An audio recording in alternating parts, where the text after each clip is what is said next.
चेहरा बिहाई न कर तू बिहार वाला पारग आगो हिल बाटे एगो बाघ जिलायारग। नमस्कार हम दोस्तों, आगे एक नई वीडियो के साथ आप लोग के बीच। थोड़ा टाइम नहीं मिल पा रहा, इस वजह से वीडियो नहीं बना पा रहा क्योंकि ऑफिस में थोड़ा कुछ ज़्यादा ही काम है आजकल। और अभी एक ट्रेंडिंग टॉपिक देख रहे होंगे। ट्रेंडिंग टॉपिक तो हमेशा से है, पिछले 2-3 साल से, जब से पवन सिंह का ज्योति सिंह से मनमुटाव हुआ है, चाहे जो भी कहे, जब से ज्योति सिंह और पवन सिंह का जो मामला केस जो है कोर्ट में चल रहा है, तब से ये सारी चीज़ें सोशल मीडिया पर ट्रेंड कर रही है। और पवन सिंह से रिलेटेड जितने भी न्यूज़ होता है वो ट्रेंड ही कर जाता है। ये जो ज्योति और पवन सिंह के बीच में सबसे ज़्यादा अगर कोई पवन सिंह और ज्योति सिंह को टारगेट करने वाला कोई इंसान है तो वो है बबीता मिश्रा। वही बबीता मिश्रा जिस पर शायद पवन सिंह की टीम या पवन सिंह की ओर से FIR कराया गया था, नहीं कराया गया था, इस बात का तो खुलासा पवन सिंह ने नहीं किया। सबसे पहली बात हम समझते हैं, बबीता मिश्रा पे पवन सिंह की टीम के द्वारा केस किया गया था या नहीं किया गया था, वो तो एक अलग चीज़ है। लेकिन जो देशवा न्यूज़ का ऑनर है, अमित झा करके उसका नाम है, वो पवन सिंह के प्रति बहुत ज़्यादा ही कुछ बोल रहा है और कह रहा है कि हम लड़ाई लड़ेंगे चाहे कुछ भी हो जाए, पवन सिंह कुछ नहीं कर पाएंगे हमारा या बबीता मिश्रा का। सबसे बड़ी बात यह है कि जितना इन लोगों के चैनल पे व्यू होता है पूरे साल का, उतना पवन सिंह के गाने पे व्यू होता है 5-10 दिन में, 15 दिन में। तो आप सोच सकते हैं कि ऐसे लोगों से पवन सिंह उलझ रहे हैं जिन लोगों की कोई औकात नहीं है। इनके चैनल का टोटल सब्सक्राइबर है 3,74,000 के करीब, और ये लोग पवन सिंह को टारगेट कर रहे हैं।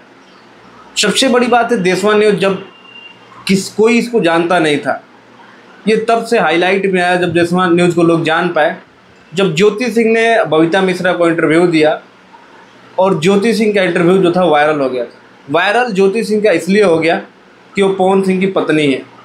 अदरवाइज ज्योति सिंह को भी कोई नहीं जानता था पवन सिंह की शादी से पहले, ना ही कोई वो पब्लिक फेम थी। लेकिन पवन सिंह के नाम के सहारे ज्योति सिंह का जो वीडियो था वायरल हो जाता है और देशवा न्यूज़ की थोड़ी बहुत जो वीडियो है चलने लगता है। और वही ये जो बबीता मिश्रा है, हमेशा ये क्या करती है कि जो ट्रेंडिंग टॉपिक होता है उन्हीं सारी चीज़ों पर वीडियो बनाती है।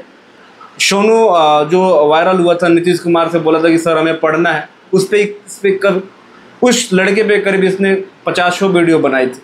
और अब इस लोगों के पास कोई ऐसा टॉपिक नहीं मिल रहा, और जब भी इन लोगों को कुछ टॉपिक नहीं मिलता है तो ये सीधे क्या करते हैं कि पवन सिंह को टारगेट करते हैं और ज्योति सिंह और पवन सिंह के मैटर को हाईलाइट करते हैं। सबसे बड़ी बात है कि ये न्यूज़ मीडिया और ये अपनी राइट्स की बात करते हैं कि इंडिया में ये राइट्स है, वो राइट्स है। तो मैं एक बात बता दूं कि ये बस जो बबीता मिश्रा है अपनी विक्टिम कार्ड महिला होने का ही फ़ायदा उठा रही है, नहीं तो इतना किसी पत्रकार की औकात नहीं है कि पवन सिंह को इतना वो बोल पाए। ये शुभांकर मिश्रा से बहुत बड़ा न्यूज़ एंकर नहीं है, इसका जो ऑनर है, नहीं आज तक के जो एंकर हैं उन लोगों से ये बड़ा है। सबको पता है कि पवन सिंह की पर्सनल लाइफ कैसी रही है। इसका मतलब ये नहीं है कि तुम रोज़ आके अपने सोशल मीडिया हैंडल से, इंस्टाग्राम से किसी के बारे में अनाप शनाप बकोगे। बहुत बुरा चीज़ है ये। और ये चीज़ें फिर से मैं बात आपको ओवरराइड कर रहा हूँ कि किसी को पर्सनली टारगेट नहीं कर सकते, चाहे आप मीडिया हो चाहे कुछ भी हो। किसी इंसान को आप पर्सनली बार बार टारगेट नहीं कर सकते हो। ज्योति का सहारा लेके ज्योति ने बोला है, ज्योति ने तो बोला है कि मैंने ऐसा कुछ बोला ही नहीं है, फिर कैसे अपने आप को प्रूव कर पाओगे। और एक मानहानि का केस, ऐसे ही एक बंदा बदनाम कर रहा था महेंद्र सिंह धोनी को, उस पर 200 करोड़ का मानहानि का जब केस ठोका ना, तो उसकी औकात पता चल गई और जाके उसने माफ़ी मांगा। और वो बहुत बड़ा नाम था, शायद किसी तमिलनाडु के किसी DM की बात कर रहा हूँ मैं, वो किसी जिले का DM था। तो भाई बबीता मिश्रा आप कुछ नहीं कर पाओगे पवन सिंह का। अगर उन्होंने सच में अगर FIR कर दिया, जिस हिसाब से उनकी फ़ैन फॉलोइंग है, तो देशवा न्यूज़ के साथ साथ आपका पूरा जितना प्रॉपर्टी होगा ना, वो कम से कम 50 बार भी बिकेगा ना, तब भी वो मानहानि का जो पैसा जितना वो करेंगे ना, वो आप लोग नहीं भर पाओगे। और पवन सिंह के नाम पे ये TRP लेना बंद कर दो। किसी का भी अगर घर नहीं चल रहा है तो पवन सिंह का नाम ले रहे हो।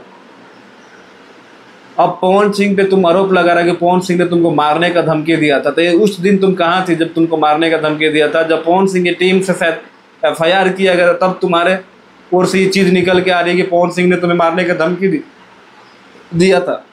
सबसे बड़ी बात यह है कि तुम आवाज़ उठाओ, किसी को पर्सनली टारगेट करके मत उठाओ। आवाज़ उठाना अच्छी बात है, वीडियो बनाना अच्छी बात है, लेकिन किसी को इतना पर्सनली जाके कहाँ का ये कौन सा राइट से कि आप बात करते हो? क्या अभिव्यक्ति की आज़ादी केवल आपके लिए है, पवन सिंह के लिए नहीं है? तो गाइस वीडियो में बस इतना ही। इनका जो मैंने स्टार्टिंग में वीडियो लगाया था आपने देखा ही है। हमारे देश में ऐसे ऐसे लोग जो है पत्रकार बन के बैठे हैं।